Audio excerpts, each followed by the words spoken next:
Hello everyone, welcome to Biju Chronicles, Voice of Vidya and Story of Sambad. Today we have a special guest with us, Dr. Professor B.K. Das. He is a founding registrar of Birla Global University. He has an ample amount of experience in banking sector, and today we are very honored with the presence of Sir. So Sir, welcome to this podcast. Thank you.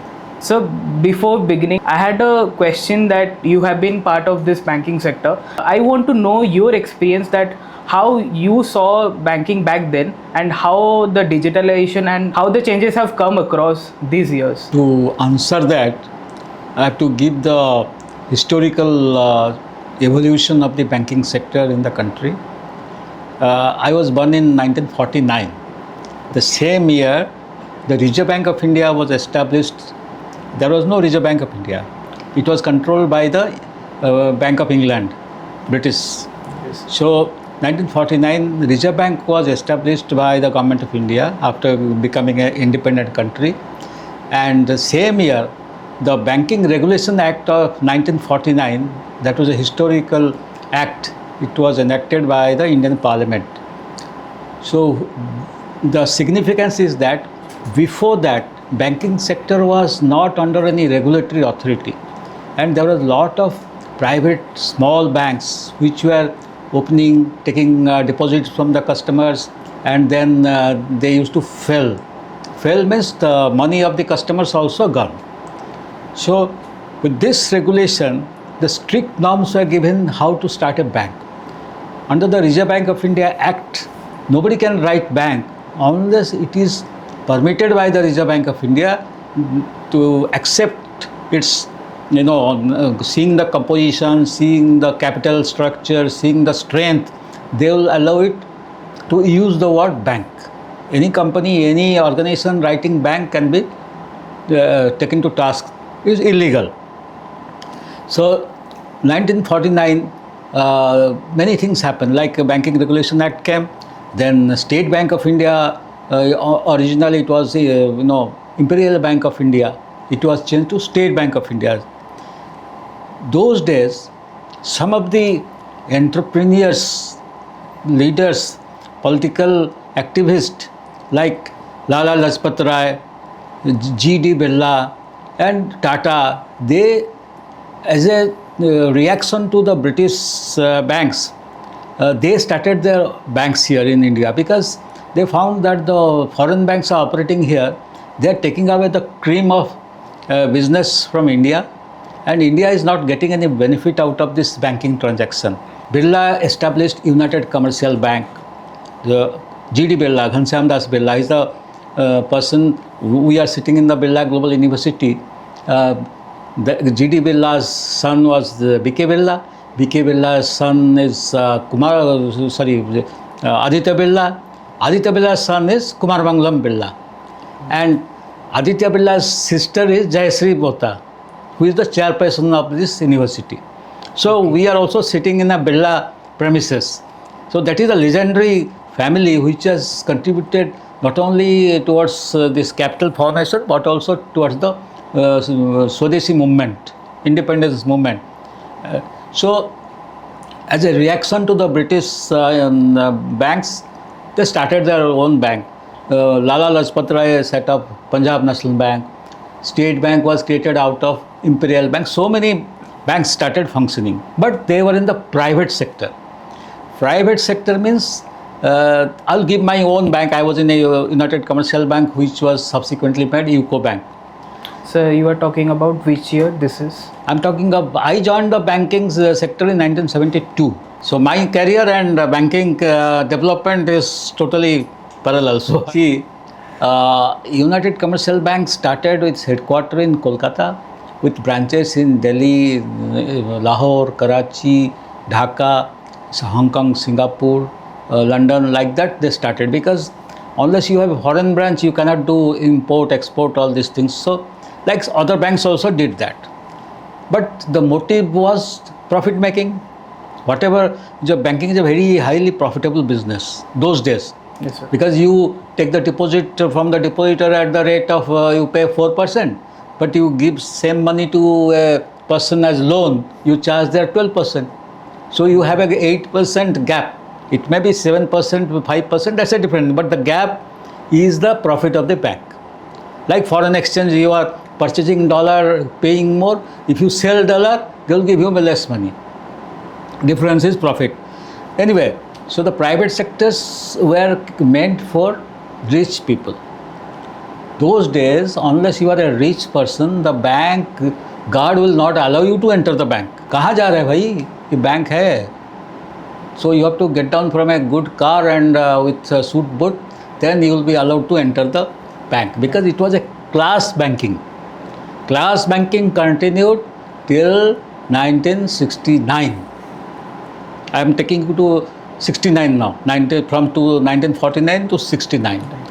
This was the period of private banking, profit motive, class banking, loans to the sector where you get the maximum profit. Okay, 1969, that's a very important day in the history of Indian banking. That time Prime Minister was Mrs. Indira Gandhi. Overnight, she nationalized 14 major banks, top 14 banks of the country. Why she said that these banks are catering to the class? We will make it a mass banking, banks which will cater to the mass.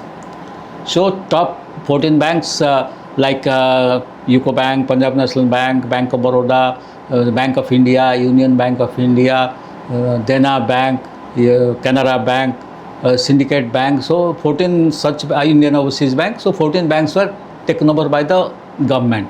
Overnight they became from private banks to Government of India banks. That was a turning point. Okay, Yes, I am clear now. Yes, sir. Till 69 I have taken you. After 69 there was another dose of nationalization. Another 5-6 banks were also, Oriental Bank of Commerce, Andhra Bank, some smaller banks were also taken over. So the entire banking business came to the control of the Government of India. Then the goal was set for these banks. Your role is to spread to the rural area. You have given target how many branches you will open in rural areas, semi-urban area, small cities. So from Kolkata, Mumbai, things they move on to district level, block level. So the rapid expansion started after 1969 nationalization. This was branch expansion, and previously unless you have a big deposit, you are not allowed to open a bank account. Okay. So only rich people can open a bank account. Then it was made that anybody with a deposit of 10 rupees or 5 rupees can also open a savings bank account. So the banks are flooded with common people. Shopkeeper, pan shop, ordinary people like salaried people, everybody can open a bank account. But there are a lot of restrictions. You have to have 2 referees, this thing, that thing, inquiry, then they open the account. If you don't keep sufficient balance, penalty will be levied. Charged. That is the deposit side.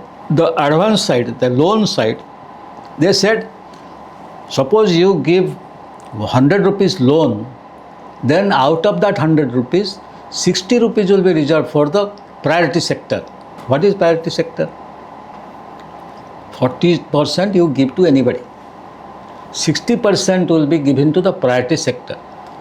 That is, priority sector means agriculture, horticulture, pisciculture, sericulture, like the handicraft, handloom, small and cottage industry, poor people. So that is the priority sector. Small scale industry, SME. Now we were saying SME. Those days it was known as small scale industry. So 60% loan has to go to this sector, and the rate of interest will be as directed by the Government of India or Reserve Bank of India. Bank had no freedom to charge interest as per their will. They were completely under regulation. So from class banking, we were moving to mass banking. The banks became crowded. The staff's recruitment started. That is why I am talking. I am 72 batch probationary officer. The first batch recruited after it was taken over by the government. Okay. So my career started with a government bank. though the name carries the private, anyway, that is a historical thing. Now moving to 72, thereafter we continued with traditional banking till 90s, 1990. 1990-91, the government felt that the government banks, because it's a government, they are becoming lazy. Because government में क्या है, we will get salary whether we do our work or not. So they said अरे ये तो गड़बड़ हो गया, इनको टक्कर देना चाहिए. Then they came out with another policy, some new private banks will be created. Private banks were already there, like Federal Bank is still there, private bank.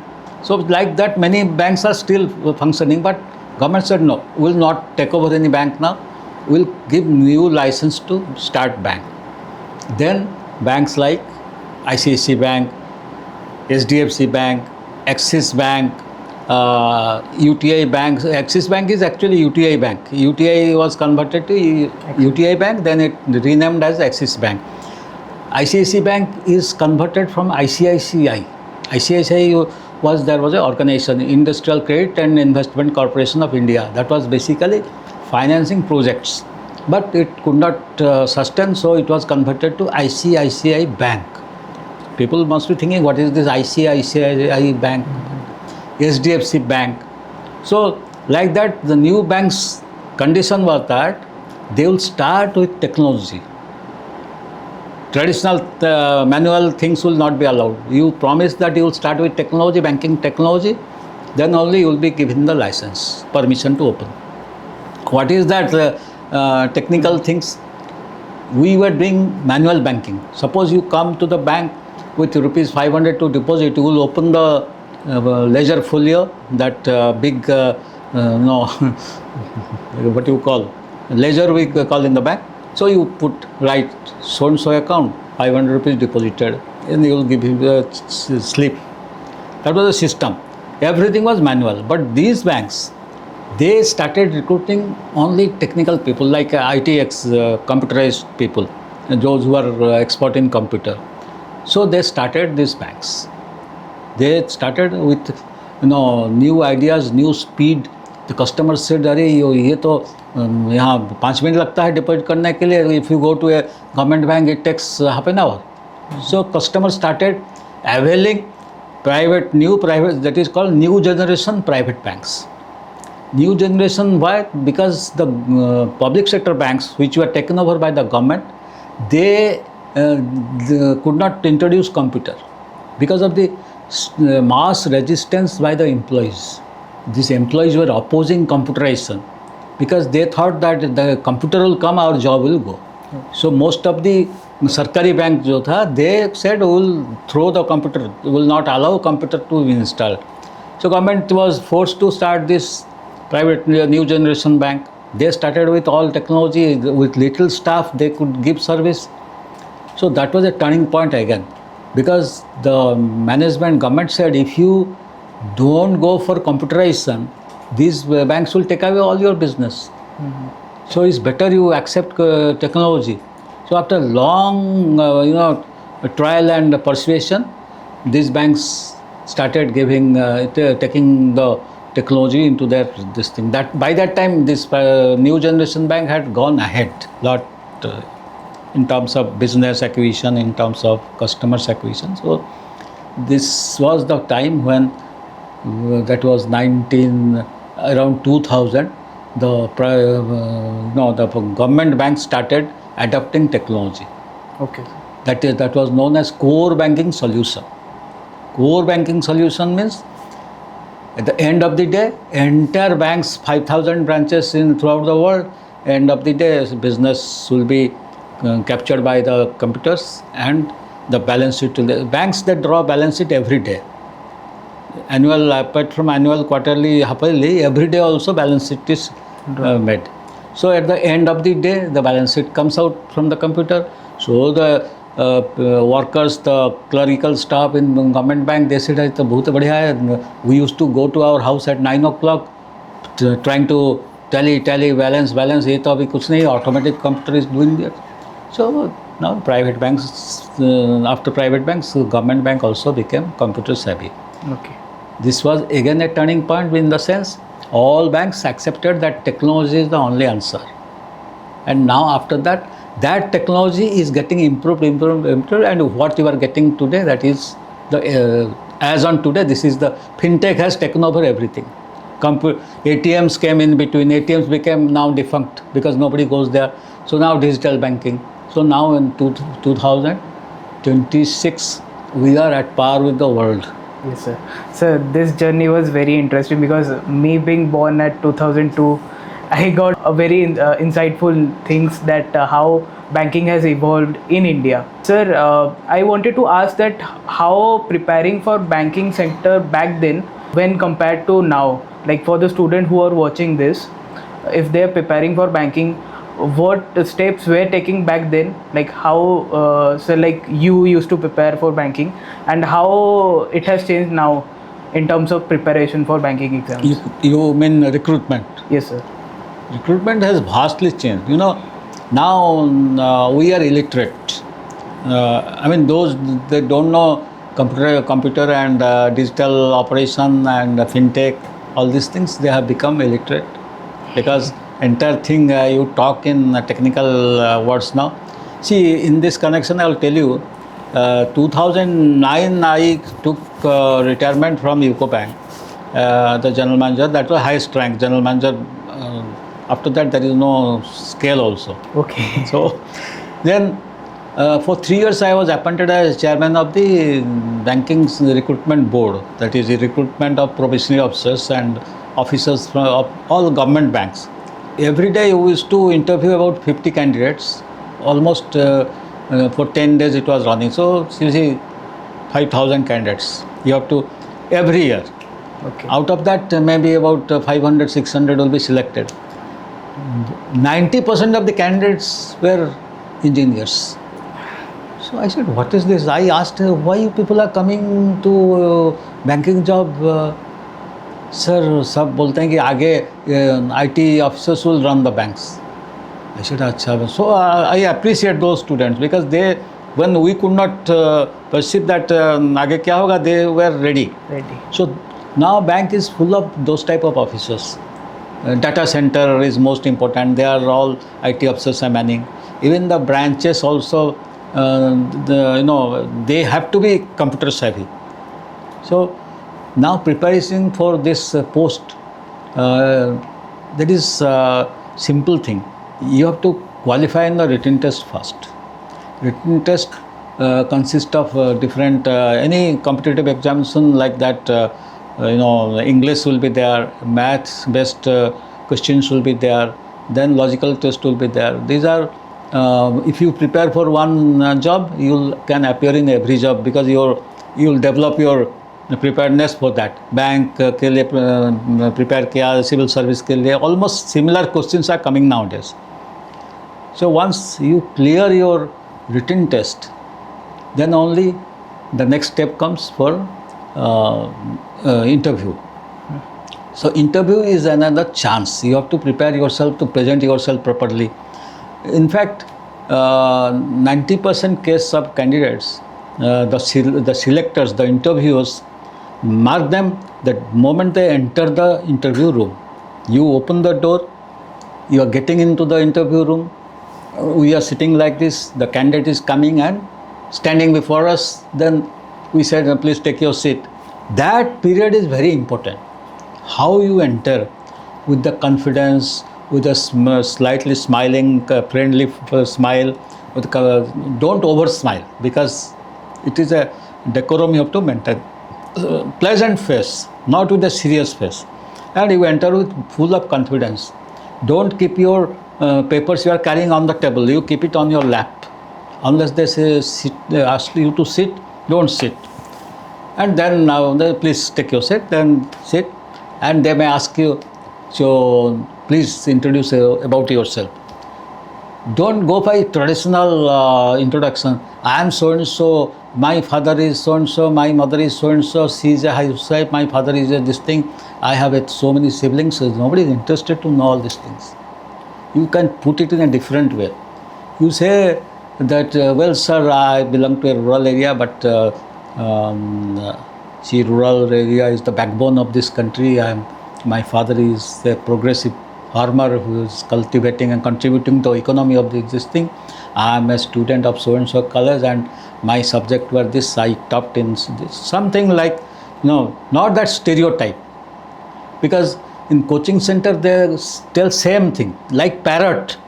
Every candidate will mug out. My name is so and so. My mother, as if they have come to just reel out. You ask anything, tell us about you. My name is so and so. Pura naam. I am so. If you are Barsa Patna, you say I am Barsa, and I belong to a family of agriculturists. I belong to a family of business, and this thing. Be smart. Don't go by traditional answer. These are my own experience. I am telling you, because we get bored listening. Sometimes we joke also. और कौन है बताओ? Which is nothing to do with your job.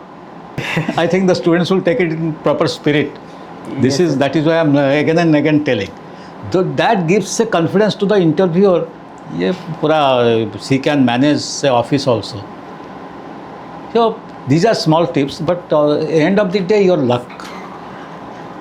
Good and performing good also, sometimes you don't get selected, but there are so many chances, first chance, second chance, third chance. During our days there was one chance only, either you get selected or gone, but here there's a number of chances, so they can try again and again. So that is my tips to the students. So definitely the listeners will get a very insightful thing about how to get prepared for the exam and for banking sector specifically. Yeah. So after your involvement in banking sector, you switched to education, like in terms of academics. So how did this switch happen? I'll tell you something. Before joining the bank, 72, for 1 year I was a lecturer in economics in a college, because after getting out from the college, those days, if you have a good master degree, you immediately used to get a teaching job. That time is very crucial. You keep on preparing for civil service or banking. That time 2-3 jobs were there for people like economics, history, or either you go to civil service if you get it okay, otherwise you join bank. In fact, those days bank provisional officers were drawing almost double the salary of a civil service officer. So even if I am selected in the civil service, I used to prefer, many of us used to prefer banking service. That is one part. The second part is that you said, so I had in the mind, after working in the banking is a very monotonous work, unless you are in a different position. Till you are a branch manager, it's very, very difficult to maintain the work-life balance, because always you are on your toes. But I was lucky that I got good postings. Always in the number one position wherever I was posted. I was posted as General Manager Operation, looking after all the southern states, plus Gujarat, plus part of Maharashtra, and almost 10 states I was looking after. So I used to go on tour and supervise this thing. So it was hectic, but I was enjoying. Next posting was in Delhi. I was again commanding 9 states, including Jammu Kashmir, Uttarakhand, Himachal, Delhi, Haryana. So very interesting. But otherwise, in the beginning, you may feel कि कहाँ फंस गया क्या. That is it. Then 2008, I was in Delhi. I was in Delhi for last part of my career in banking for almost 6-7 years. So in one of the seminar conducted by BIMTech Greater Noida, they came to my office because they know Birla, all the Birla companies were located in UCO Bank building in Delhi. अभी भी कुछ है. So this came for an advertisement in the sponsorship in the seminar they are conducting in Delhi. So they wanted a sponsorship for 50,000, something like that. Then while talking, then I said I'll be retiring in coming 2009 March. Then suddenly they said, please attend our seminar. We are conducting on banking only. I said, okay, I'll love to go.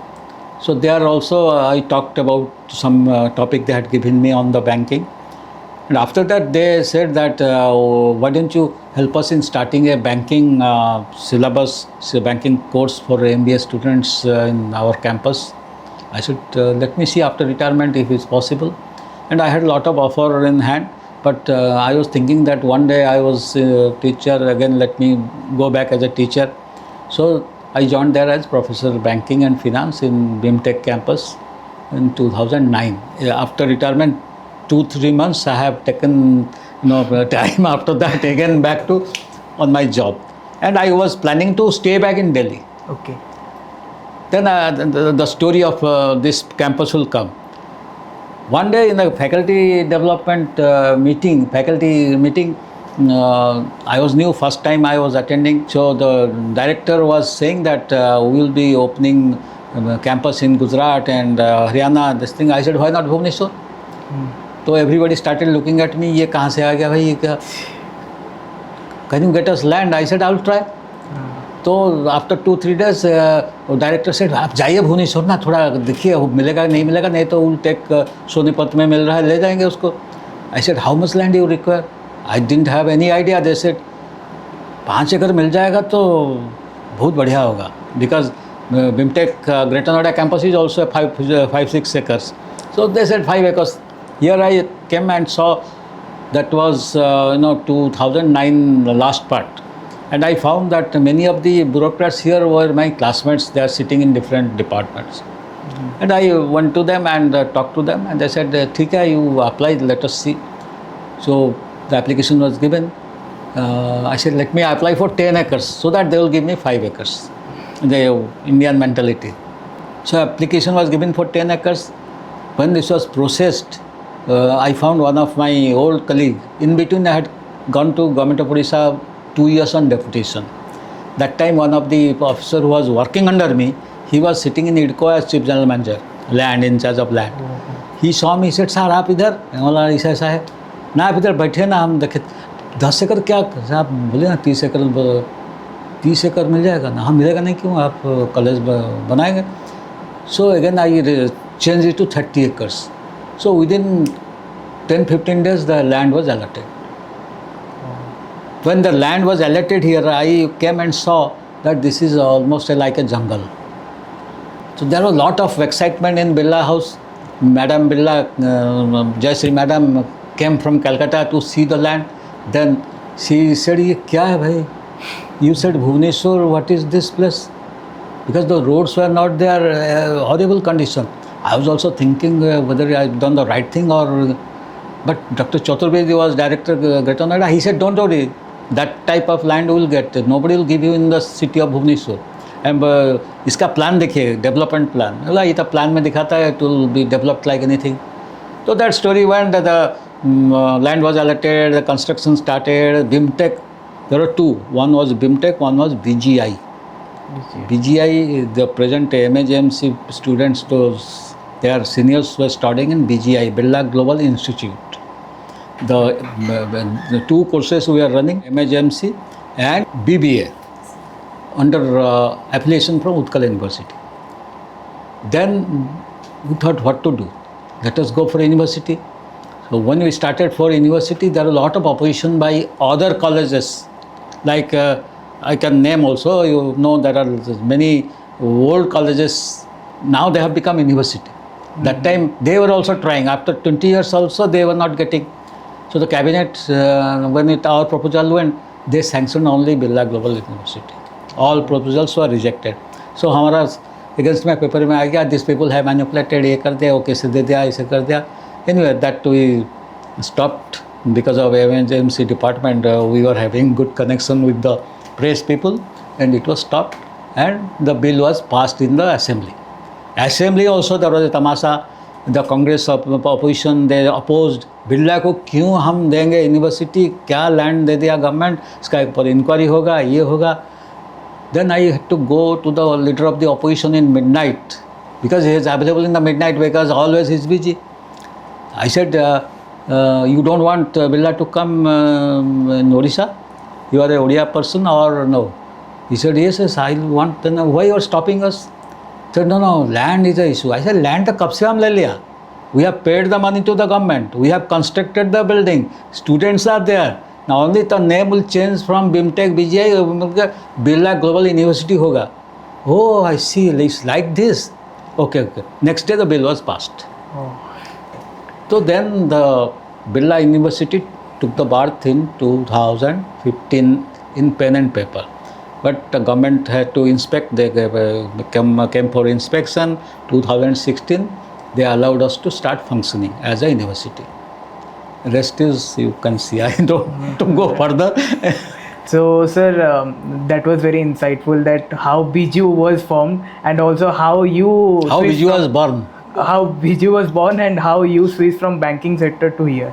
So, sir, I had this curiosity that what is the history of this design block?